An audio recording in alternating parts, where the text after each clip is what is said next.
안녕하세요. 인생이라는 것은 때때로 우리가 상상조차 하지 못했던 방향으로 흐르곤 합니다. 누구나 평범하게 생각했던 일상이 어느 순간 완전히 뒤바뀌어 버릴 때, 그때야 비로소 우리가 믿어왔던 것들이 얼마나 불확실한지 깨닫게 됩니다.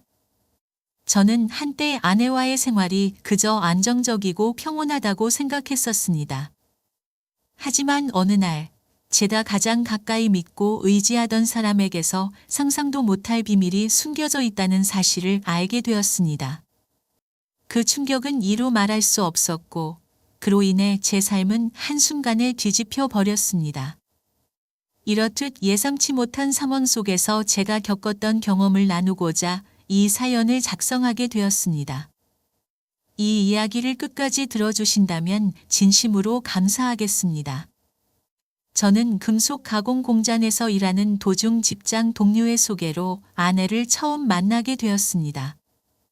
아내는 중소기업에 다니고 있었는데 친구들이 말하기를 그녀는 작고 아담한 체구에 눈에 띄는 외모는 아니었지만 성실하고 책임감 있게 자신의 일에 최선을 다하는 사람이었습니다. 그런 그녀의 모습이 제 눈에는 무척이나 매력적으로 보였고 더 알고 싶다는 마음이 자연스럽게 생겼습니다.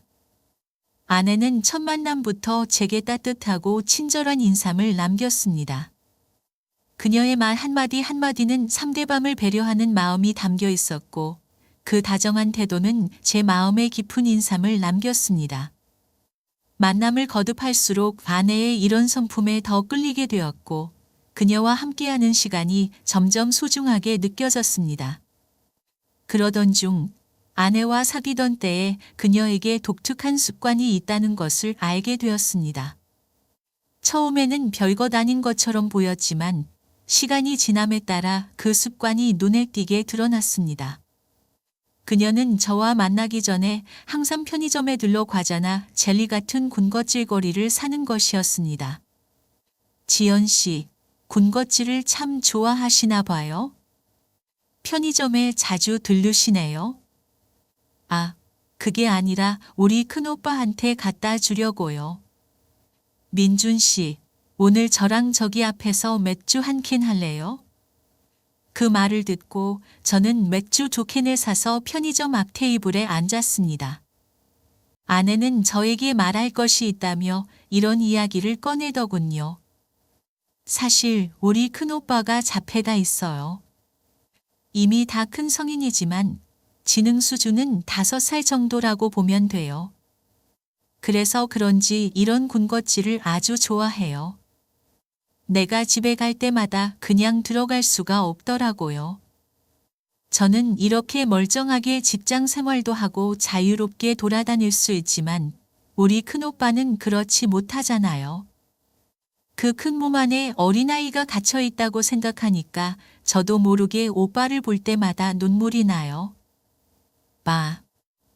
오빠가 2명이라고 하더니 큰오빠께 그런 사정이 있었군요. 부모님께서도 참 고생이 많으셨겠네요. 맞아요. 우리 부모님이 큰오빠 때문에 고생을 엄청 많이 하셨어요.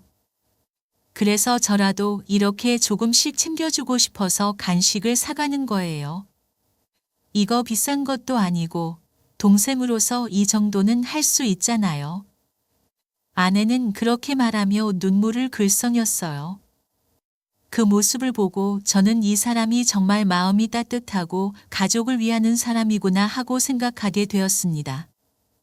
아내가 보여준 감정의 진정성은 저에게 큰 감동을 주었고 그런 그녀와 함께라면 어떤 어려움도 함께 이겨낼 수 있을 것이라는 확신이 들었습니다.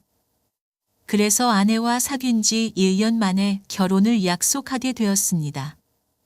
결혼에 대한 결심은 시간이 지날수록 더 확고해졌고 저는 아내와의 미래를 그리며 기쁨과 설렘으로 가득 찼습니다. 결혼하기 전에 처음으로 예비 처가에 인사를 드리러 갔는데 그때의 긴장감은 말로 다 표현할 수 없을 정도였습니다.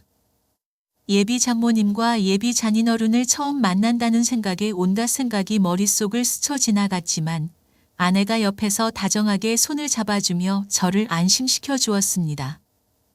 그 덕분에 용기를 낼 수 있었고 예비 처가의 문을 두드렸습니다. 예비 장모님께서 저에게 따뜻한 미소를 지으며 이렇게 말씀하시더군요.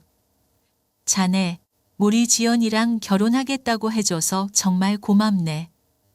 사실 집안에 장애가 있는 형제가 있으면 다른 자식들 결혼시키기가 힘든 것도 사실이거든. 그래서 우리 지연이 평생 혼자 살게 될까 봐 걱정이 많았는데 자네가 이렇게 편견 없이 우리 지연을 받아줘서 정말 고맙네. 편견을 가질 이유가 있나요? 큰 형님께서 자폐다 있으신 게 형님 잘못도 아니고 가족의 잘못도 아니잖아요. 오히려 고생하면서도 이렇게 잘 키워주신 장모님과 장인어른이 정말 대단하시다고 생각해요. 그리고 지연 씨도 이런 가정에서 자랐으니 좋은 아내가 될 거라고 믿습니다. 그러니 너무 걱정 마시고 저희 잘 사는 모습을 지켜봐 주세요. 그러자 예비 장모님은 너무 고맙다며 제 손을 꼭 잡고 눈물을 흘리셨습니다. 얼마 후 이번에는 저희 집의 아내를 소개하러 갔습니다. 당시 저희 어머니는 김치 공장에서 일하셨고 아버지는 은퇴 후 반간이 허드레시를 하면서 지내셨습니다. 아내는 저희 어머니가 정성스럽게 차려주신 밥을 먹으며 이렇게 말하더군요. 어머님, 김치 공장에서 일하신다더니 김치 만드는 도사이신가 봐요. 어쩜 이렇게 김치가 맛있어요? 공장에서 파는 김치도 다 이 정도 맛이 나나요? 에이, 그건 아니지.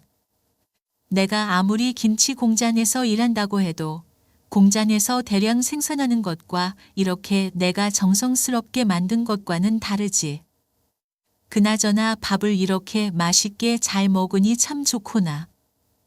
요즘 젊은 아가씨들은 다이어트 한다고 음식을 깨작깨작 먹는 사람들도 많다던데 역시 사람은 밥을 잘 먹어야 해. 그러며 뭐니 해도 한국인은 밥심이잖아요. 저는 하루에 한 끼는 꼭 쌀밥에 김치를 먹어야 힘이 나요. 저희 부모님은 밥도 잘 먹고 활짝 웃는 아내를 너무 좋아하셨습니다. 그런데 아내가 가고 나서 제 여동생이 이상한 말을 하더군요. 오빠, 그런데 예비 새언니 인상이 별로 안 좋은 것 같아. 제대로 알아보고 결혼하는 거 맞아? 인상이 안 좋다니? 우리 엄마, 아빠도 다 좋다고 하셨는데. 그야 당연히 어른들은 밥 잘 먹고 애교 많으면 좋아하시지. 그런데 나는 뭔가 느낌이 이상해. 예비 새언니가 나이도 나랑 비슷하잖아. 여자들은 여자를 알아보는 법인 거 몰라? 내가 보기에 겉모습은 좋아 보이지만 속으로 뭔가 감추고 있는 것 같아. 왠지 쎄한 느낌이 든다니까? 아이요, 오버하지 마. 오늘 처음 만나면서 무슨 쎄한 느낌이 든다고 그래? 너 그냥 부러워서 그러는 거지? 너도 얼른 남자친구 사귀어. 그때 저는 동생이 그냥 농담하는 줄 알았습니다. 평소에도 이런저런 말을 자주 하던 애라서요. 그래서 저는 결국 아내와 결혼하게 되었습니다. 아내는 결혼 후 우리 가족들과 정말 잘 지냈습니다. 제가 결혼한 지 얼마 되지 않았을 때 어머니께서 몸이 안 좋아지셔서 김치 공장을 그만두셨는데 아내는 어머니를 깊이 걱정하며 많은 신경을 쓰더군요. 여보, 이번 주말에 어머님 모시고 어디라도 다녀올까요? 일도 그만두시고 평일에는 혼자 계실 텐데 주말에는 우리가 같이 있어드리자고요. 가서 맛있는 것도 드시고 사진도 많이 찍고 오면 좋잖아요. 역시 자신의 가족을 잘 챙기는 사람이라 그런지 우리 가족도 세심하게 챙기더군요. 저는 그런 아내의 모습이 너무 고마웠습니다. 그래서 저희도 자주 처가를 방문하며 장인어른과 장모님께 잘 해드렸습니다. 그렇게 결혼 생활을 시작한 지 1년쯤 되었을 때 아내는 아들을 낳았습니다. 저는 아들이 너무 사랑스러워 매일 퇴근 시간이 기다려질 정도였습니다. 아이고, 우리 귀여운 태훈이. 아빠가 우리 태훈이 보고 싶어서 반차까지 쓰고 집에 달려오고 싶었다니까? 여보, 집에 오면 손부터 씻으라고 했지? 아들 바보가 따로 없네. 정말. 저는 그렇게 하루하루 아들을 바라보며 행복하게 살았습니다. 아들의 미소와 작고 귀여운 행동들은 제 삶에 새로운 빛을 가져다 주었고, 그와 함께하는 모든 순간이 소중하고 특별하게 느껴졌습니다. 아침마다 아들을 안아주고, 저녁에는 그의 잠든 얼굴을 바라보며 하루의 피로를 잊곤 했습니다. 그 작은 존재가 저에게 주는 기쁨은 이루 말할 수 없을 정도였습니다. 하지만 제가 느끼는 행복과는 달리 아내의 상태는 조금씩 이상해지기 시작했습니다. 처음에는 피곤해서 그런가 싶었지만 시간이 지날수록 아내의 표정에는 걱정과 불안이 스며들기 시작했습니다. 아들이 태어난 지 한 달쯤 지났을 때부터 아내의 표정이 점점 어두워지더군요. 아내는 이전처럼 밝게 웃지 않았고 작은 일에도 예민하게 반응하는 모습을 보였습니다. 저는 그녀의 변화를 눈치채고 걱정이 되었지만 바쁜 일상 속에서 제대로 대화를 나누지 못한 채 시간이 흘러갔습니다. 그러던 어느 날 퇴근 후 집에 들어갔더니 아내가 저를 보자마자 울음을 터뜨렸습니다. 여보, 왜 이렇게 늦게 왔어? 나 너무 힘들었단 말이야. 하루 종일 혼자 애를 보느라 화장실도 제때 못 가고 정말 힘들어 죽겠어. 아이요, 그랬구나. 내가 더 일찍 왔어야 했는데 미안해. 태훈이는 내가 볼 테니 얼른 쉬어. 아내는 하루 종일 혼자 아기를 돌보는 것이 정신적으로나 육체적으로나 너무 힘들었던 것 같습니다. 아기의 울음소리와 끊임없는 돌봄이 필요로 하는 상황에서 그녀는 점점 지쳐갔습니다. 밤낮이 따로 없는 육아의 고단함은 그녀의 몸과 마음을 점차 잠식해갔고 그로 인해 그녀는 더 이상 예전처럼 밝고 여유로운 모습을 유지할 수 없었습니다. 그래서 저는 퇴근 후 아내가 쉴 수 있도록 최대한 제가 아이를 돌보고 집안일도 도맡아 하기로 마음먹었습니다. 집에 돌아오면 아내의 눈에서 피로와 고단함이 읽혀졌고 저는 그녀가 조금이라도 휴식을 취할 수 있도록 최선을 다했습니다. 저는 아내의 부담을 덜어주기 위해 아기의 기저귀를 갈고 목욕도 시키며 집안 청소와 설거지까지 도맡아 했습니다. 아내가 잠시라도 눈을 붙일 수 있도록 노력했지만 그럼에도 불구하고 아내의 마음속 깊은 피로와 불안은 쉽게 사라지지 않았습니다. 그런데 아내의 증상은 점점 더 심해졌습니다. 어느 날 새벽, 자고 있는데 아내가 제 팔을 세게 때려 저를 깨웠습니다. 여보, 지금 애가 저렇게 울고 있는데 당신은 잠이 와? 난 새벽마다 태훈이가 올 때마다 깨서 우유를 먹이고 다시 재우느라 너무 힘든데 당신은 코까지 골면서 잘 수 있냐고. 난 매일 잠도 못 자서 정말 미칠 것 같아. 아, 미안해. 내가 너무 피곤해서 태훈이 우는 소리를 못 들었나 봐. 내가 태훈이 재울 테니 당신 얼른 자. 아내는 잠을 잘 자지 못해 다크서클이 짙어지고 날이 갈수록 초췌해져 갔습니다. 어느 날 아내는 혼자 거울을 보면서 또다시 우울해하더군요. 여보, 요즘 거울을 볼 때마다 내 자신이 너무 싫어. 애 낳고 나니까 피부도 칙칙해지고 뱃살도 늘어지고 예전에는 예쁘다는 말도 많이 들었는데 이제는 정말 아줌마 같아. 여보, 왜 그런 생각을 해? 내 눈엔 여전히 당신이 세상에서 제일 예뻐. 그러니까 너무 신경 쓰지 말고 좋은 것만 생각하자. 하지만 제가 아무리 위로해도 아내는 나아지지 않았습니다. 게다가 식욕도 없다고 하면서 밥도 잘 안 먹고 사소한 일에도 짜증을 많이 냈습니다. 저는 너무 걱정이 되어 어머니께 전화를 드리고 상황을 말씀드렸더니 어머니께서 이렇게 말씀하셨습니다. 민준아, 그거 혹시 산후우울증 아니니? 애 낳고 나서 호르몬 변화 때문에 산후우울증에 걸리는 사람들이 많다고 하더라. 아이요, 우리 예쁜 며느리가 아프다는데 시어머니로서 내가 도와줘야겠다. 그냥 두면 안 되겠네. 그 이후로 저희 어머니는 자주 저희 집에 오셔서 아이를 돌봐주실 뿐만 아니라 집안일까지 세심하게 도와주셨습니다. 아내는 몸과 마음이 지쳐 있었지만 어머니의 따뜻한 관심 덕분에 조금씩 안정을 찾아갔습니다. 어머니는 항상 아내에게 따뜻한 차를 내어주시며 조용히 이야기를 나누곤 하셨고, 아내는 그런 어머니의 마음을 느끼며 점차 웃음을 되찾기 시작했습니다. 어느 날 저는 평소처럼 출근해서 일을 하고 있었는데 갑자기 핸드폰이 진동했습니다. 확인해 보니 어머니께서 사진 한 장을 보내주신 것이었습니다.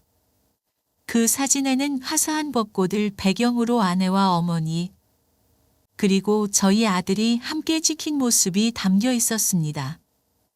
아내와 어머니의 얼굴에는 오랜만에 본 따뜻한 미소가 가득했고, 아들은 벚꽃을 보며 해맑게 웃고 있었습니다.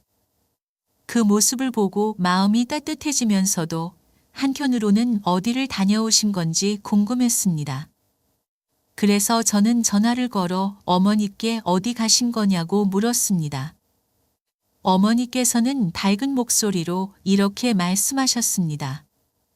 내가 알아보니까 우울증이 있을 때는 햇빛을 많이 쬐어서 비타민 D를 합성해야 좋다고 하더라. 요즘 날씨도 좋은데 집 앞에서만 산책하는 것보다 벚꽃도 구경하면 좋을 것 같아서 며느리랑 같이 여의도에 벚꽃 구경을 갔어. 어머니는 혼자서 아이를 데리고 외출하기 힘든 아내를 위해 함께 여기저기 다니면서 기분 전환을 시켜주셨습니다. 그리고 아내의 기분을 좋게 해주려고 칭찬도 자주 해주셨습니다. 아이고, 우리 태훈이 엄마는 정말 웃는 모습이 예쁘네. 내가 주변에서 아들 결혼시킨 사람들을 많이 봤지만 우리 며느리가 제일 예뻐. 에이, 어머님 너무 과찬이세요. 저 그렇게 예쁘진 않은데요. 아이 낳고 나서 살도 많이 찌고 정말 볼품 없어졌어요. 그게 무슨 소리야? 내 눈에는 여전히 예쁘기만 하구만. 솔직히 말해서 누가 널 내 엄마로 보겠니? TV에 나오는 연예인들도 다 물러서라고 해야겠어. 누가 뭐래도 며느리가 최고야, 최고. 어머님도 참, 자꾸 그러시면 저 진짜로 믿을 거예요. 게다가 저희 아버지도 아내를 많이 걱정하셔서 몸이 튼튼해야 한다며 영양가 있는 음식을 사다 주시고 간식도 자주 챙겨주셨습니다. 얘야, 며느리, 내가 너 먹으라고 간식 좀 사왔단다. 요즘 젊은 애들은 우울하면 단 게 땡긴다면서? 그래서 한번 사봤어. 이거 이름이 카마롱인가 뭐 그런 거라던데. 아버님, 그거 마카롱이에요. 제가 마카롱 좋아하는 건 어떻게 아셨어요? 저번에 아이스크림 애플도 사다 주셨더니 아버님 덕분에 단 걸 많이 먹어서 기분이 좀 좋아진 것 같아요. 그런데 저 맨날 이런 거 먹다가 살찌면 어떡하죠? 살이 좀 찌면 어때서? 우리 며느리 기분만 좋아질 수 있으면 되는 거지. 그나저나 또 먹고 싶은 거 있니? 지난번에 먹었던 삼계탕 또 사다 줄까? 저희 부모님이 이렇게 아내를 지극정성으로 챙겨주신 덕분에 아내의 산후우울증도 점차 나아졌습니다. 저도 퇴근 후에는 집안일을 자진해서 하고 아내의 팔과 다리도 열심히 주물러 주었습니다. 그런데 어느 날 퇴근하고 집에 갔더니 아내가 저에게 말하더군요. 여보, 오늘 어머님이 나한테 500만 원을 선물로 입금해 주셨어. 하고 싶은 거 다 하라고. 생활비로 쓰지도 말고 당신이랑 나눠 쓰지도 말라시더라고. 뭐, 그게 정말이야? 그래서 그 돈 어디에 쓸 건데? 나 명품 백 하나 사려고. 어머님 덕분에 한번 질러보는 거지 뭐. 어머니가 주신 500만 원을 받고 신나하는 아내의 모습을 보니 저도 기분이 좋았습니다. 매일 우울해하고 울기만 하던 아내는 어느새 예전의 밝은 모습으로 돌아왔습니다. 저희 장모님도 예전처럼 밝아진 아내의 모습을 보고 매우 감사해 하셨습니다. 장서방, 정말 미안하네. 내가 우리 딸을 잘 챙겨야 하는데 집이 멀어서 그러질 못했어. 그런데 사돈이랑 사부님께서 우리 딸을 너무 잘 챙겨주시고 자네도 너무 잘해줘서 얼마나 고마운지 몰라. 그래서 내가 자네 집에 한우를 좀 보냈거든. 사돈이랑 같이 맛있게 구워 먹게. 필요한 거 있으면 언제든지 말해. 그렇게 아내의 상태가 점차 나아지면서 저희 집안은 다시 평화를 되찾았습니다. 그런데 어느 날 아내가 저에게 말하더군요. 여보, 나도 이제 당신처럼 일도 하고 내 손으로 돈도 벌고 싶어.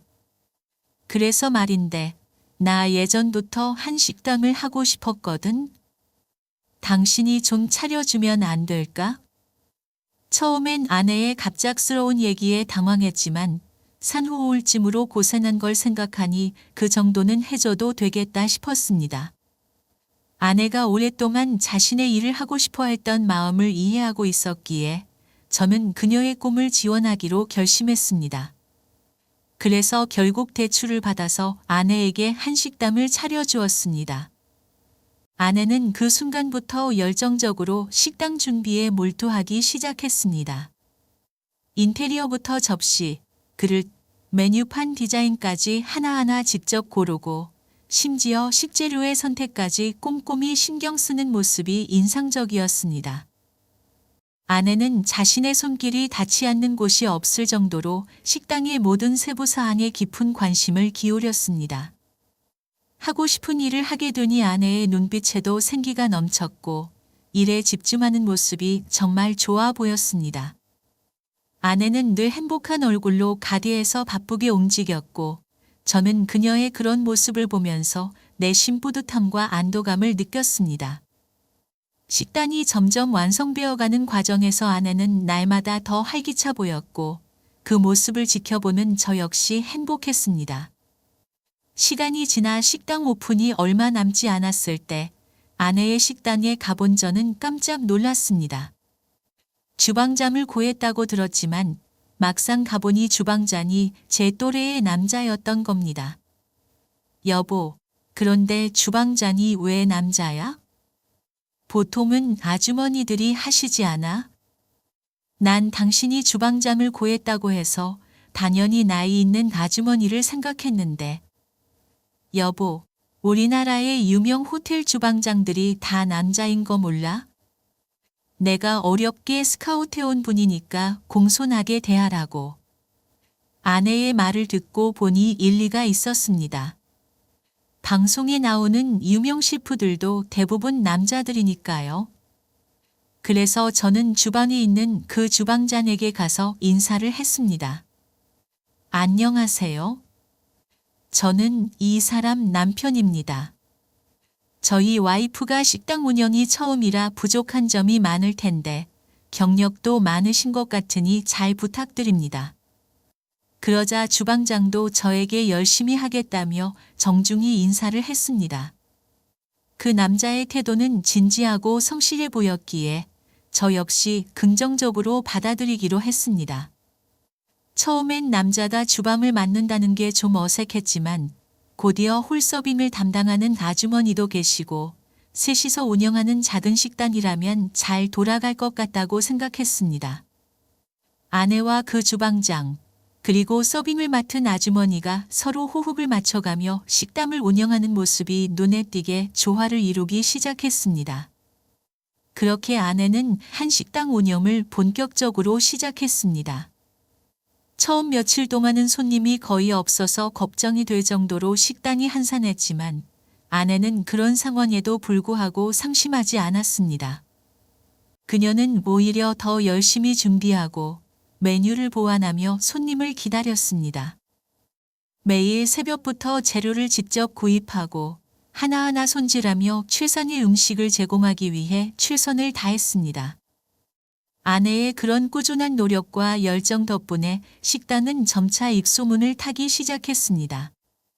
몇 달이 지나자 입소문 덕분에 손님들이 하나둘 찾아오더니 나중에는 예약이 없으면 자리 잡기 어려울 정도로 장사가 잘 되기 시작했습니다. 주말이나 특별한 날이면 가족 단위로 찾아오는 손님들로 가득 찼고 아내의 얼굴에도 점점 더 웃음이 피어났습니다. 저희 가족들도 아내 식당에 가서 함께 식사를 하곤 했습니다. 아이고, 역시 우리 며느리가 운영하는 식당이라 그런지 참 깔끔하고 음식도 정갈하니 맛있네. 아 참, 우리 며느리 고생하는데 내가 용돈이라도 줘야지. 자, 이걸로 나중에 맛있는 거라도 사 먹어라. 아싸. 신난다. 아버님, 이왕 주시는 거 조금만 더 주시면 안 돼요? 우리 주방장님이랑 이모님께도 챙겨드리고 싶어서요. 그래? 우리 며느리가 그렇게 말하니 내가 더 줘야겠네. 자, 가서 이걸로 직원들 보너스도 챙겨줘. 사장이니까 그 정도는 해야지. 오예.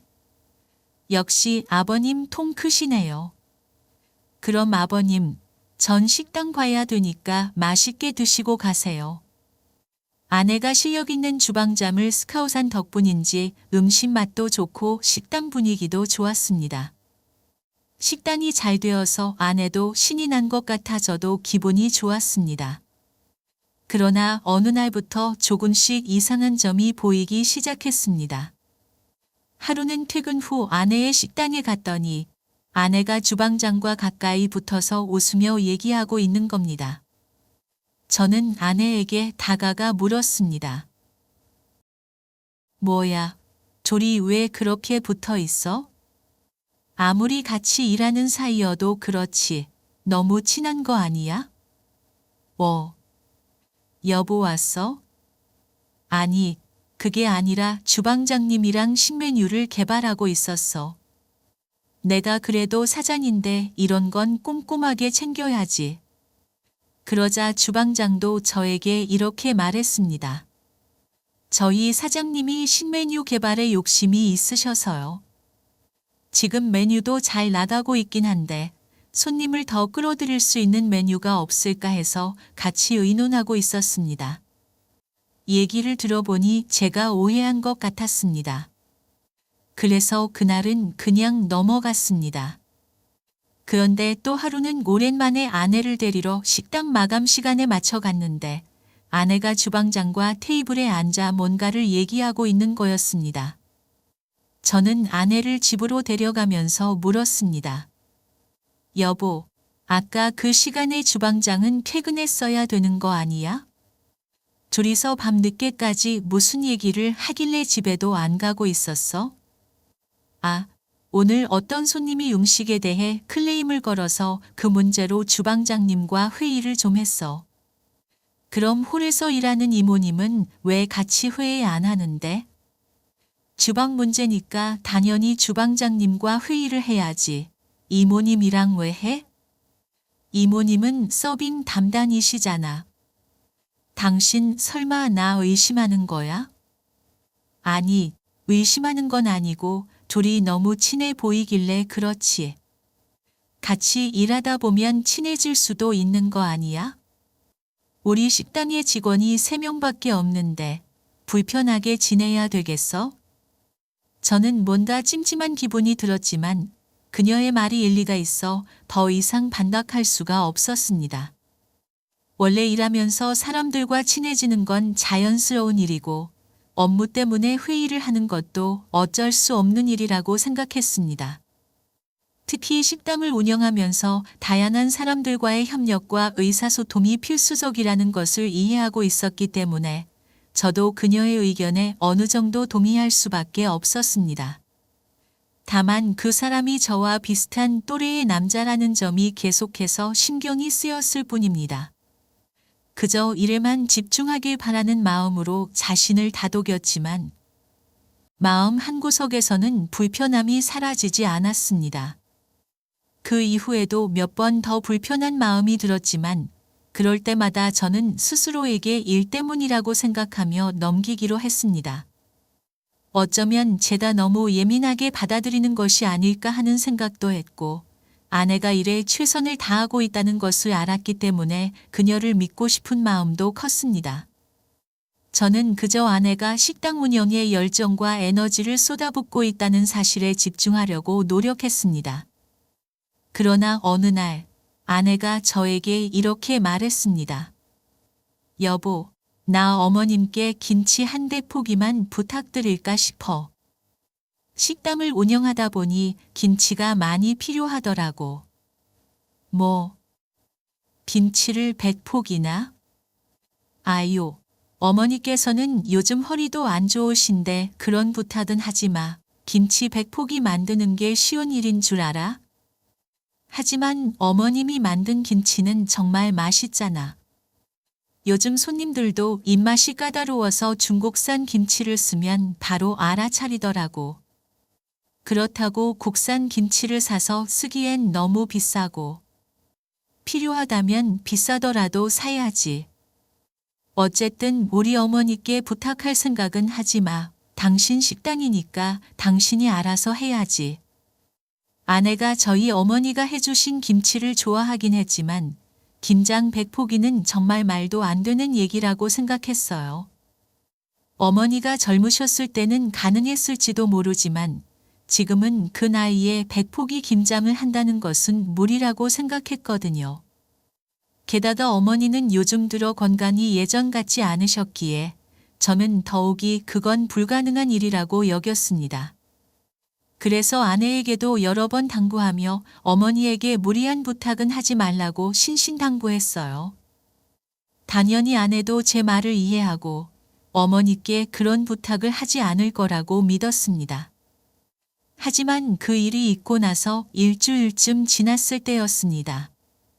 저녁에 퇴근하고 아이를 보고 있었는데 저희 어머니한테서 전화가 온 거예요. 예, 민준아. 너 혹시 태훈님이랑 무슨 문제 있니? 내가 오늘 김치를 100포기나 해서 갖다 주고 왔는데 태훈 애미 하는 행동이 영 이상한 것 같아서. 네. 뭐라고요? 아휴, 내가 그렇게 부탁하지 말라고 했는데 결국 어머니한테 부탁한 거예요? 아니, 며칠 전에 전화 와서 꼭 좀 해달라고 하는데 안 해줄 수가 있어야지. 내가 이제 나이도 있어서 금방은 안 되고 며칠 걸린다고 했는데도 괜찮다고 하더구나. 그래서 내가 오늘 직접 차로 운전까지 해서 갖다 줬거든. 그런데 희차님이 하는 거 보고 내가 아주 기가 막히더라. 아내가 저 몰래 저희 어머니한테 김치를 부탁했다는 것도 어이가 없었는데 더 어이없는 건 따로 있었어요. 어머니가 오늘 있었던 일에 대해 말씀을 해주시는데 정말 충격적이더라고요. 어머니가 김치를 직접 갖다 줬는데 아내가 금고에서 5만 원을 꺼내면서 저희 어머니한테 이러더랍니다. 어머님 수고했어요. 다음에도 또 부탁해요. 여기 수고 비로 5만 원 드릴게요. 그런데 손이 미끄러졌는지 아내가 내민 5만 원이 바닥에 떨어졌답니다. 어머니는 잠시 당황하셨지만 곧바로 허리를 숙여 그 5만 원을 주우셨습니다. 어머니께서는 평소에 무릎이 좋지 않으셔서 몸을 굽히는 일이 쉽지 않으셨기에 그 순간에도 고생하셨을 겁니다. 주워 올리면서 다시 일어나는 과정이 힘들기도 했고 거기다가 생각지도 못한 상황에서 느낀 서운함 때문인지 기분이 좀 나쁘셨다고 하시더군요. 보통 며느리라면 어머님 고생 많으셨죠? 식사라도 좀 하고 가세요 라고 하면서 마음을 표현할 텐데 아내는 아무 말 없이 수고비라고 5만 원을 건넨 것입니다. 그것도 그냥 손에 쥐어주기만 하고 더 이상의 따뜻한 말 한마디 없이 바로 돌아선 것 같았습니다. 어머니께서는 그런 아내의 태도를 보고 순간적으로 마음이 불편해지셨고 표정이 굳어지셨던 것 같아요. 그런데 아내가 저희 어머니의 표정을 보더니 다소 당황한 듯 멈칫하며 이렇게 말하더랍니다. 어머님, 표정이 왜 그러세요? 설마 제가 5만 원 드렸다고 서운한 건 아니죠? 어머니 그렇게 속 좁은 분 아니잖아요. 그리고 어머님은 본인이 고생하셔도 자식들이 잘 사는 게 더 좋으시다면서요? 저희 어머니가 화가 나서 한마디 하려던 그때 아내가 다급하게 저희 어머니를 문 밖으로 밀면서 이렇게 말했다고 하더군요. 어머님 저 지금 손님이 너무 많아서 정신없어 죽겠거든요. 여기서 귀찮게 이러지 마시고 얼른 돌아가세요. 그럼 다음에 봬요. 얼떨결에 식당 밖으로 밀려난 저희 엄마는 너무 황당해서 집에 돌아오는 길에 저한테 전화를 하신 거였어요. 어머니 속상한 목소리로 저한테 이러시더군요. 아휴, 내가 그동안 걔한테 잘해줘도 너무 잘해줬나 보다. 내다 다니 즐기고 다 빼주니까 그게 당연한 줄 알고 시애미를 아주 함부로 보는 거야. 난 솔직히 거기까지 가면서 배도 너무 고프고 오랜만에 우리 며느리 보는 게 너무 좋아서 같이 밥도 먹고 얘기도 하다가 오려고 그랬다. 그런데 수고비랍시고 5만 원짜리 딸랑 하나는 장 던져주면서 바쁘다고 얼른 가라고 하는 걸 보니까 김치 괜히 해줬나 싶어. 걔 원래 안 그랬는데 왜 그렇게 이상해졌니? 너희 진짜 아무 문제도 없는 거 맞아? 저는 어머니의 얘기를 듣고 너무 황당하고 화가 나더라고요. 그동안 저희 부모님이 얼마나 잘해주셨는데 그걸 당연하다고 생각하고 고마운 줄도 모르는 그 태도가 너무 어이없었어요. 그래서 저는 그날 퇴근하고 온 아내한테 그 일에 대해 따졌습니다. 당신, 내가 우리 어머니한테 김치 부탁하지 말라고 했지?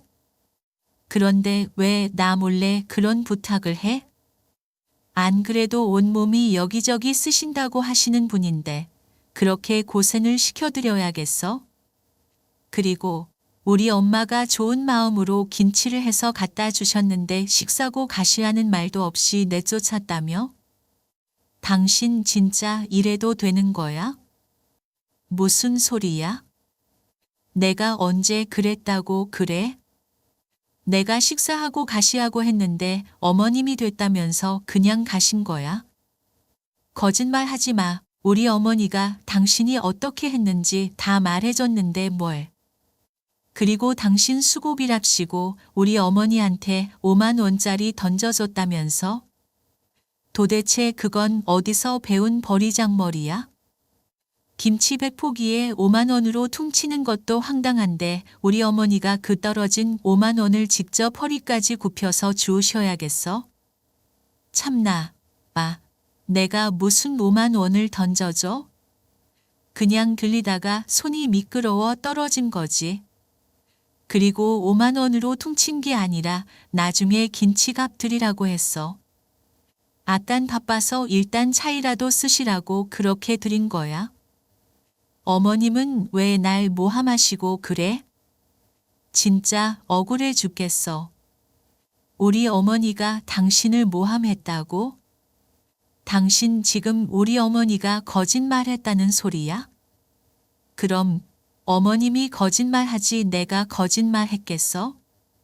참나, 어이가 없어서 아이 몰라.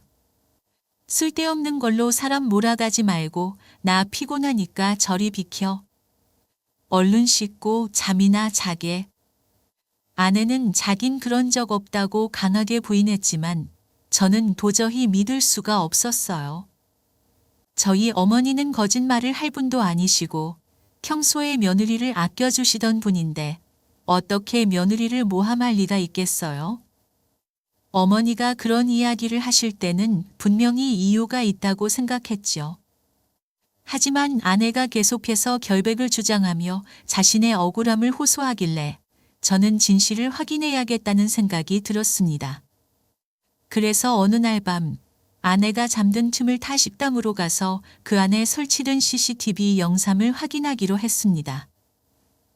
식당에 도착해서 CCTV를 돌려보며 그동안 아내가 주장한 것과 어머니가 말씀하신 내용을 비교해 보았어요. 그리고 확인을 해보니 역시나 저희 어머니의 말씀이 다 맞았습니다. 아내가 주장하던 것과는 달리 어머니께서 말씀하신 상황이 정확히 CCTV에 기록되어 있더군요. 그 순간 저는 어머니의 말을 믿지 않았던 자신이 한심하게 느껴졌습니다. 하지만 그것보다 더 충격적인 건 따로 있었습니다. 평소에 아내가 식당에서 어떻게 일을 하고 있는지 궁금해서 영상을 조금 더 돌려보던 중 예상치 못한 장면을 발견하게 되었거든요. 그것은 바로 아내와 주방장이 서로 애정을 나누는 모습이었습니다. 서빙하는 이모님이 없을 때마다 둘이 아주 눈에 띄지 않게 미래를 나누고 있었고 그 모습이 장난이 아니더군요. 어쩐지 아내의 행동이 평소에 좀 수상하다 싶었는데 그 뒤에는 이런 더러운 일이 벌어지고 있었던 겁니다. 저는 너무 큰 충격을 받아 그 자리에서 얼어붙은 듯 한동안 멍하니 영상을 바라보았습니다. 이걸 어떻게 해야 할지, 어떻게 이 상황을 처리해야 할지 도저히 감이 잡히지 않았어요. 결국 고민 끝에 저는 부동산에 가서 그 식당을 매물로 내놓아 버렸습니다. 사실 그 식당의 명의는 제 명의였거든요. 아내에게 모든 것을 밝히기 전에 먼저 이 문제를 정리해야겠다고 생각했죠.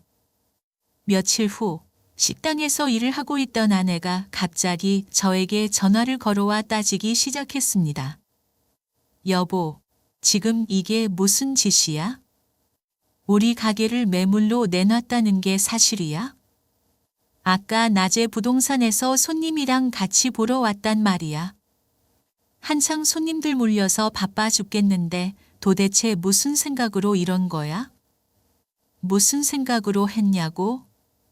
그걸 몰라서 물어? 그래, 모르면 내가 가서 똑바로 얘기해 줄게. 너 거기서 딱 기다려. 내가 왜 그랬는지 다 얘기해 줄 테니까. 마침 식당 마감 시간이 다가오길래 저는 아내 식당으로 쫓아갔습니다. 그리고 시식 들고 있던 아내한테 이렇게 말했어요. 야, 너 나한테 할 말 없냐? 내가 봤을 땐 할 말 많을 것 같은데. 내가 뭘 잘못했는지 한번 솔직하게 얘기해봐. 솔직하게 말하면 내가 한번 다시 생각해 볼 테니까. 참나, 내가 무슨 잘못을 했다고 그래? 혹시 어머님 때문에 이러는 거야? 아휴 진짜 쪼잔하게. 그래 내가 바빠서 그랬어 바빠서. 앞으로 어머님한테 잘해드리면 되잖아. 무슨 그런 걸 가지고 잘 되고 있는 가게를 매물로 내놓고 난리야? 뭐, 잘못한 게 그거 하나밖에 없다고? 과연 내가 이 영상을 보고서도 그 소리가 나올까? 저는 휴대폰에 다운받아 놓은 CCTV 영상을 켜서 아내 얼굴에 들이밀었습니다. 그러자 아내는 얼굴이 새파랗게 질려서 이렇게 말하더군요. 여보, 이게 뭐야? 이 영상 어디서 났어? 어디서 났긴? 이 식당 CCTV에 너희 둘의 모든 행동이 다 찍혔더라. 너 그 주방장 실력 있다고 스카웃했다더니 실력 때문이 아니라 남자 꼬시려고 데려온 거 아니야? 그게 무슨 말이야? 그 사람하고 나이도 비슷해서 친하게 지내는 것뿐이었어. 같이 일하는 사이니까 서로 도와주려고 그런 거였다고. 친하게 지내는 것만으로는 설명되지 않는데 둘이서 껴안고 오도방정을 떨면서 애정 행각을 벌였냐? 동성끼리도 그러기 힘든데 결혼해서 애까지 있는 내가 왜 다른 남자와 그런 짓을 하냐고. 내가 식당을 차려준 건 내가 열심히 일하라고 한 건데 다른 남자랑 놀아나라고 한 줄 아냐? CCTV에서 너희 둘이 얼마나 즐거워하는지 다 보였어. 내 돈으로 차린 식당에서 내 뒤통수를 치며 얼마나 재밌었겠냐? 그러면서 우리 엄마한테 김치 부탁한 건 도대체 어떤 머리에서 나온 거야? 너 양심이 있긴 있냐? 그래서 뭐 어쩌라고? 친하면 그럴 수도 있지. 당신이 너무 보수적이라서 그래. 외국에서는 친하면 서로 껴안고 스킨십도 하고 그런다고. 당신은 정말 아무것도 모르네. 여기가 외국이야? 여기는 한국이잖아. 게다가 너는 한정식집을 운영하는데 왜 외국 문화를 따지냐? 내가 변명만 하면 내가 바보처럼 속아줄 줄 알았냐? 내가 지금까지 날 속이면서 얼마나 즐거웠을지 모르겠지만 이제부터는 내 얼굴에서 웃음이 사라지게 될 거야. 내가 절대 가만히 있지 않을 거다. 알겠어? 나는 그렇게 말하고서 식당을 빠져나왔어. 가슴 속에서 화와 배신감이 끌어올랐지만 동시에 깊은 허탈감도 느꼈지. 아내와 함께했던 시간들이 모두 거짓말처럼 느껴졌고 그동안의 모든 신뢰가 한순간에 무너져 내렸어. 그날 밤 아내는 집에 들어오지 않았어. 아마도 그 상황에서 나와 마주할 용기가 없었거나 혹은 자신의 행동에 대해 부끄러움을 느꼈을 거라고 생각했어. 물론 그녀가 뻔뻔해서 그런 걸 수도 있겠지. 나는 그날 밤 내내 뒤척이며 잠을 이루지 못했어. 너무나 화가 나고 속이 상해서 나는 다음날 아침 우리 가족들에게 아내가 바람을 피운 사실을 모두 털어놓았어. 부모님도 그 말을 듣고 큰 충격을 받으셨지. 특히 어머니는 며느리를 그렇게 아끼고 사랑해왔기에 그 배신에 대한 상처가 더 컸던 것 같아. 아버지 역시 말을 잇지 못하고 깊은 한숨을 내쉬셨고 집안 분위기는 한순간에 침울해졌어. 그런데 그 와중에 여동생이 갑자기 입을 열더니 이렇게 말하더라고. 오빠, 지금 이렇게 있을 때가 아니야. 태훈이 유전자 검사부터 해야 하지 않아? 솔직히 그 주방장이 주방장으로 스카웃된 것도 의심스러워. 그 사람이 무슨 실력이 대단해서 스카웃됐는지 모르겠지만 이건 절대 우연이 아닌 것 같아. 오빠, 내 말 잘 듣고 태훈이 유전자 검사 꼭 해봐. 나는 솔직히 내 아들의 핏줄까지 의심하고 싶지 않았지만 여동생의 말도 일리가 있다고 생각해서 유전자 검사를 의뢰했어. 그동안 아내에 대한 신뢰가 무너진 상태였지만 그래도 내 아들이 내 핏줄이라는 믿음을 깨고 싶지 않았어. 하지만 결과를 확인하고 난 후 머릿속이 하얘지고 말았어. 검사 결과가 충격적이게도 나와 유전자가 일치하지 않는다고 나왔어. 그 사실을 받아들이는 건 너무나도 힘들었지만 그렇다고 해서 이 문제를 그냥 넘길 수는 없었어. 나는 모든 진실을 밝혀내기로 결심했어. 그래서 바로 심부름센터에 의뢰해서 아내의 행적을 조사하기 시작했어.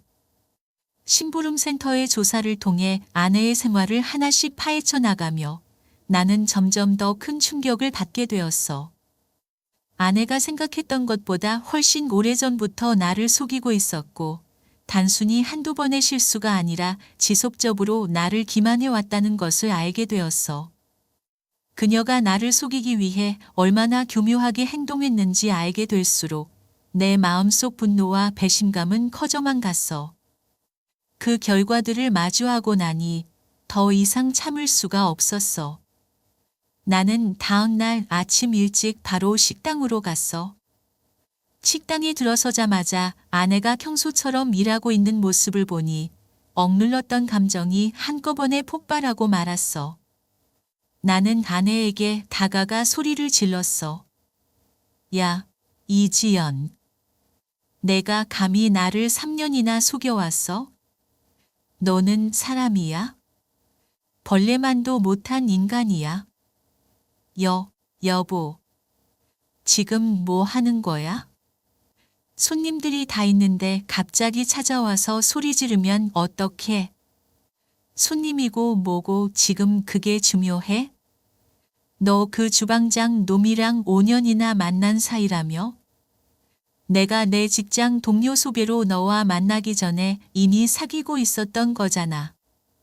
그 얘기를 갑자기 왜 꺼내? 당신 진짜 미쳤어? 그래, 미쳤어.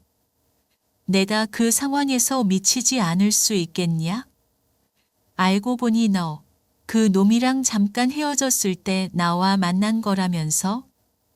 헤어지고 나서도 그 놈이랑 깨끗이 끝내지 않은 이유가 뭐야? 결혼 후에도 그 더러운 관계를 계속 유지하려고 했던 거지? 너는 결혼이 장난인 줄 아냐? 그게 무슨 말이야? 내가 언제 당신 몰래 그 사람을 만났다고 그래? 아니라고? 정말 아니라고? 야. 그럼 우리 태훈이가 나와 유전자가 불일치하는 건 어떻게 설명할 건데? 태훈이 아빠가 내가 아니면 누가 아빠야? 내가 나와 결혼 생활을 하면서도 그 놈이랑 놀아난 건데 애 아빠가 내가 아니면 그 놈이지 누구겠어? 그런데 이제 와서 뻔뻔하게 그 놈을 주방장 자리에 앉혀? 대놓고 불륜을 저지르려고 그랬던 거지? 여보, 오해야. 그 유전자 검사가 잘못됐나 봐. 오해 같은 소리 하고 있네. 그럼 너랑 그 놈이랑 유전자 검사를 다시 해보든가. 내가 장담하는데 99.99%로 그 놈이 태훈이 아빠라고 나올 거야. 그 결과가 그렇게 나올 거라는 건 너도 이미 알고 있지 않아? 내가 이 상황을 얼마나 잘 알고 있는지 다 알아. 그래서 뭐 어쩌라고. 당신 이러는 거 영업 방해야.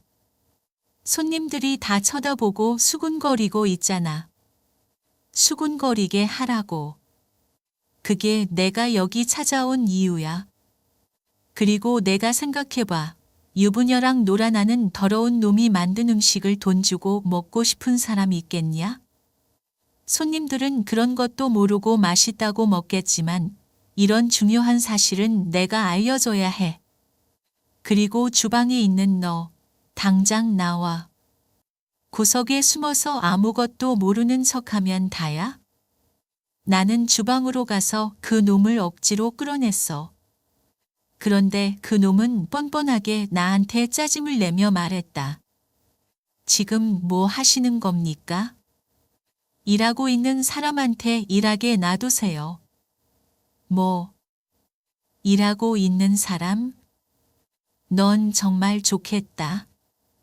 내가 노란한 유부녀가 식당에 취업시켜주고 주방장이라고 대우해주고 게다가 같은 데서 일하면서 대놓고 불륜까지 저지르고 있으니 좋겠지? 너희 둘이 사람을 속이고 바보 만드는 게 그렇게 재밌었냐? 그러면서 내가 식당에 올 때마다 아무것도 모르는 얼굴로 나한테 인사했지? 너희들 사람 속이는 거 보니 아주 사기꾼 체질인 것 같은데 이참에 식당 접고 둘이 사기꾼이나 해라. 이봐요. 말이 너무 심한 거 아니에요? 내가 뭘 그렇게 잘못했나요? 아내 관리를 잘해야지. 남편이라는 사람이 얼마나 별 볼 일 없으면 결혼 후에도 나랑 계속 만나겠어요? 안 그래요? 뭐라고? 아내 관리를 잘하라고? 내 뇌 속에 든 정신 상태나 잘 관리해. 아무리 전에 만났던 여자라고 해도 결혼을 했으면 남의 여자가 된 거잖아? 너도 유부녀인 거 알면서 만난 거잖아? 게다가 그냥 만난 것도 모자라서 애까지 낳게 했어? 나는 우리 태훈이가 당연히 내 아들인 줄 알고 엄청 애지중지 키웠다고. 그런데 내가 그렇게 아끼던 애가 내 핏줄이 아니라 내 핏줄이라고? 그런데 내가 지금 눈이 안 돌게 생겼냐? 참나. 자기 핏줄인지도 모르는 주제에. 그럼 지금이라도 오리지연 놔줘요. 아내가 다른 남자를 만나는 게 싫으면 깔끔하게 이혼하면 되잖아요. 그래, 안 그래도 이혼하려고 했어. 내가 미쳤다고 딴 놈애까지 낳은 여자랑 계속 같이 살겠어? 야, 이지연. 내가 이혼 서류 보낼 테니까 당장 도장 찍어. 그리고 너희 둘 다 나한테 위자료 줄 돈 준비해놔. 이 식당도 곧 다른 사람한테 넘어갈 거라 둘 다 빈털털이 백수될 테니까. 나는 그렇게 말하고 식당을 빠져나왔어. 며칠 후 식당을 인수하겠다는 사람이 나타나 계약서까지 쓰게 됐어. 그런데 그 사실을 안 아내가 나한테 찾아와서 무릎을 꿇고 애원하기 시작했어. 여보, 정말 이렇게까지 해야겠어? 잘 되고 있는 식당인데 갑자기 다른 사람한테 넘겨버리면 어떡해? 내가 이 식당 키우려고 얼마나 열심히 했는데 한순간에 나한테서 다 뺏어가면 난 어떡하라고. 그 식당 내 명의로 된 거야? 내가 뻔뻔하게 날 속이면서 내가 차려준 식당에서 운영 잘했잖아. 너 같은 건 짧게나마 그런 생활을 누려본 것만으로도 나한테 감사해야 해. 그러니까 앞으로도 내가 열심히 운영할게. 내가 우리 식단에 얼마나 신경 썼는지 당신도 알잖아. 사소한 거 하나하나 내 의견이 안 들어간 게 없었단 말이야. 그러니까 한 번만 봐줘. 넌 진짜 머리가 어떻게 된 거 아니냐? 바람 피고 딴 놈애까지 낳았는데 내가 미쳤다고 그 식당을 너한테 운영하게 해주겠어? 앞으로 내가 그렇게 사랑하는 그 놈이랑 새로 식당 차려서 해. 능력 있는 주방장이라며. 그 잘난 주방장이랑 식당도 같이 하고 살림도 차리고 행복하게 살면 되겠네. 여보, 나 절대 그렇게 못해. 그 사람이 잘생기고 재밌는 건 맞지만 결혼 상대론 아니란 말이야.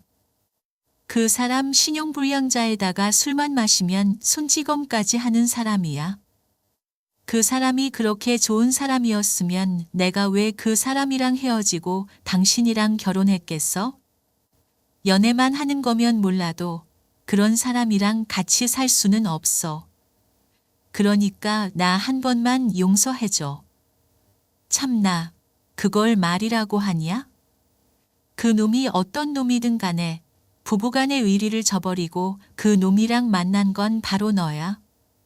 그러니까 그 자식이 신용불량자든 술 먹고 손찌검을 하든 내가 감당해야지.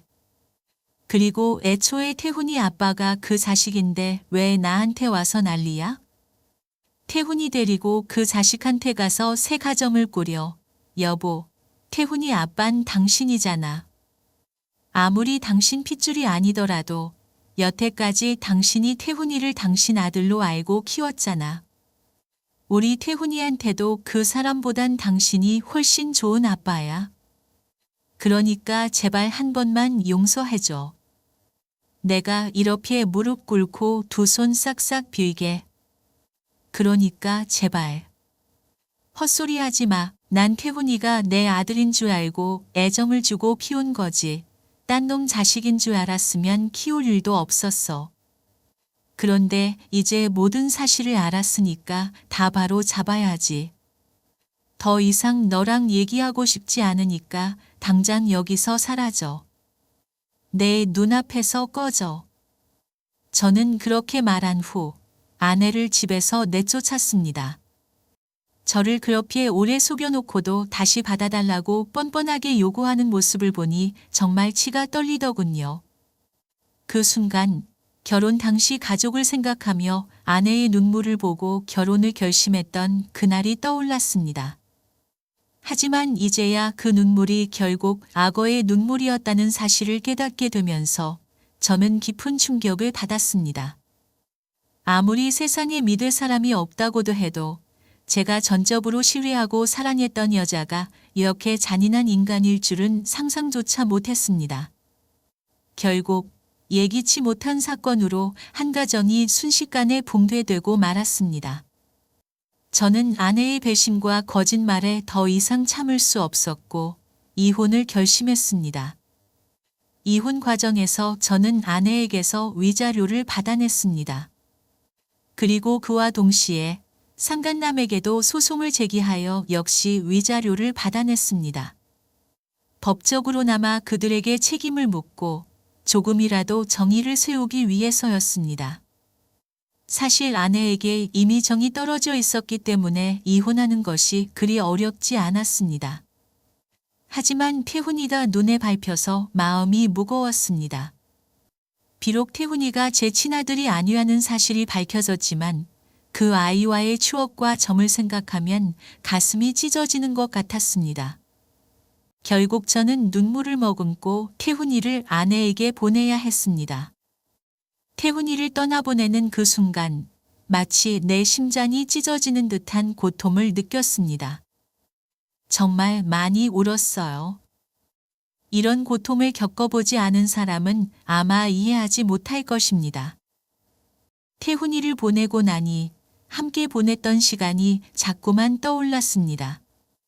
매일 밤 태훈이를 안고 재웠고 퇴근 후 집에 돌아오면 아장아장 걸어와서 저에게 안기던 그 모습이 자꾸 생각나서 미칠 것 같았습니다.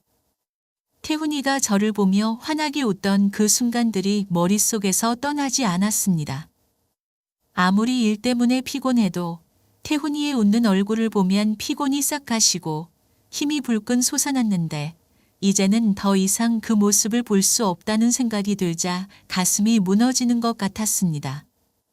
집안 곳곳에 남아있는 태훈이의 흔적들, 작은 장난감들, 옷가지들, 그리고 태훈이가 쓰던 작은 침대, 이 모든 것들이 저를 더욱더 슬프게 만들었습니다. 태훈이를 위해 더 나은 미래를 준비하고자 했던 저의 모든 다짐과 목표가 한순간에 무너진 것 같아 그 허망함은 이루 말할 수 없었습니다. 저는 더 이상 삶의 목적을 찾지 못한 채 매일 밤 태훈이를 그리워하며 눈물로 지새웠습니다. 그러던 어느 날 어머니께서 저를 조용히 부르시더니 이렇게 말씀하셨습니다. 민준아, 태훈이 때문에 마음이 많이 아프겠지만 마음을 굳게 먹어야 한다. 지금은 힘들겠지만 시간이 지나면 차츰 잊혀질 것이다. 그래도 3년 만에 모든 것을 알게 되어 다행이라고 생각하렴. 그런데 그때 옆에서 듣고 있던 여동생이 말하더군요. 오빠, 그러니까 내가 결혼 전부터 그 여자가 뭔가 이상하다고 말했잖아. 그때 내 말을 들었으면 이런 일이 없었을 텐데 정말 답답해 죽겠어. 그래, 그때 내 말을 들었어야 했어. 그때는 내가 괜히 부러워서 그러는 줄 알았지. 이 모든 건 내가 사람 보는 눈이 없어서 생긴 일이야. 그 이후로 아내는 결국 그 남자와 재혼했다고 하더군요. 그 남자가 신용불량자인데도 어쩔 수 없이 함께 살게 되었나 봅니다. 태훈이가 그런 사람 밑에서 잘 자랄지 걱정이 되었지만 이제는 남의 자식이니 잊으려고 노력했습니다. 그렇게 시간이 흘러 이혼한 지 1년이 지났습니다. 평소처럼 지내던 어느 날 전 장모님으로부터 전화가 걸려왔습니다. 자네, 잘 지내고 있는가? 내가 딸을 잘못 키워 자네에게 큰 상처를 줘서 정말 미안하네. 내가 딸을 착하게 키웠다고 생각했는데 그런 짓을 할 줄은 몰랐어. 자네에게 대신 사과하겠네. 아닙니다. 그 사람이 잘못한 건데 굳이 저에게 대신 사과하실 필요는 없어요. 이제 모든 것이 제자리를 찾았으니 각자 알아서 잘 살면 되는 거죠. 그래, 난 자네만은 꼭 잘 살았으면 좋겠네.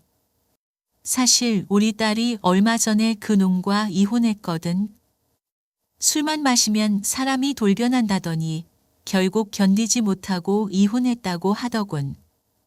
그래서 태훈이는 내가 키우고 있어. 내가 할머니이니 책임져야지. 그런데 우리 지연은 요즘 밤마다 화장을 진하게 하고 나가는데 아무래도 어디 술집이라도 다니는 것 같아. 더 이상 싸우고 싶지 않아서 모르는 척하고 있지만 나도 속이 상해 죽겠네. 그나저나 자네, 우리 태훈이 보고 싶지 않은가? 1년 만에 많이 컸는데 내가 영상통화로 보여줄 테니 한번 볼 텐가? 전 장모님은 그렇게 말하며 영상통화를 켜서 태훈이의 모습을 보여주려고 하셨습니다. 저는 순간 전화를 끊어버리고 말았습니다. 그동안 보고 싶던 태훈이었지만 그의 모습을 보면 너무 가슴이 아플 것 같았기 때문입니다. 그래서 전 부모님의 계좌로 100만 원을 보내드리고 이렇게 문자를 보냈습니다. 죄송합니다. 태훈이를 보면 제가 너무 힘들 것 같아요. 제가 보내드린 돈으로 태훈이에게 맛있는 것을 많이 사주세요. 제가 바라는 건 태훈이가 건강하게 자라는 것뿐입니다. 저는 그렇게 문자를 보내고 나서 한참을 엉엉 울었습니다. 정말 참아왔던 감정들이 한꺼번에 쏟아져 나왔습니다. 그 어린 태훈이가 아빠라는 존재와 2번이나 헤어지게 되고 할머니의 손에 자랄 운명이라는 생각에 가슴이 너무 아팠습니다. 아무리 생각해도 애가 무슨 죄가 있어서 이렇게 큰 상처를 받아야 하는지 정말로 세상이 원망스러웠습니다. 태훈이의 맑은 웃음소리와 사랑스러운 얼굴이 자꾸만 떠올라서 더 이상 눈물을 멈출 수 없었습니다. 어쩌면 내 인생에서 가장 소중한 순간들이 이제는 지나가 버렸다는 생각에 절망감이 밀려왔습니다. 그러나 결국 저는 현실을 받아들이기로 했습니다. 이제 태훈이는 더 이상 제 아들이 아니니까 태훈이가 어디에서든지 건강하게 그리고 행복하게 자라기를 간절히 바라기로 마음을 다잡았습니다. 그의 미래가 밝고 평탄하기만을 기도하면서 저는 모든 것을 잊고 새로운 시작을 다짐했습니다. 시간은 모든 것을 치유해 줄 것이라고 스스로를 위로하며 태훈이에 대한 그리움도 언젠가는 서서히 희미해질 것이라고 믿었습니다. 고대 그리스의 어떤 시인이 말하길 배신자는 자신이 배신한 사람보다 더 불행하다. 삶이라는 것은 참으로 예측 불가능하고 때로는 이해할 수 없는 방향으로 우리를 이끌어갑니다. 우리는 사랑과 신뢰 속에서 관계를 맺고 그 관계가 우리의 삶을 더욱 풍요롭게 만들어줄 것이라 믿습니다. 그러나 때로는 그 믿음이 배신으로 돌아오고 우리가 예상치 못한 고통을 안겨주기도 합니다. 그렇지만 인생은 그저 상처만을 남기지 않습니다. 상처를 통해 우리는 더 강해지고 더 지혜로워지며 새로운 길을 찾아 나아갈 수 있는 힘을 얻게 됩니다. 저는 이번 경험을 통해 큰 교훈을 얻었습니다.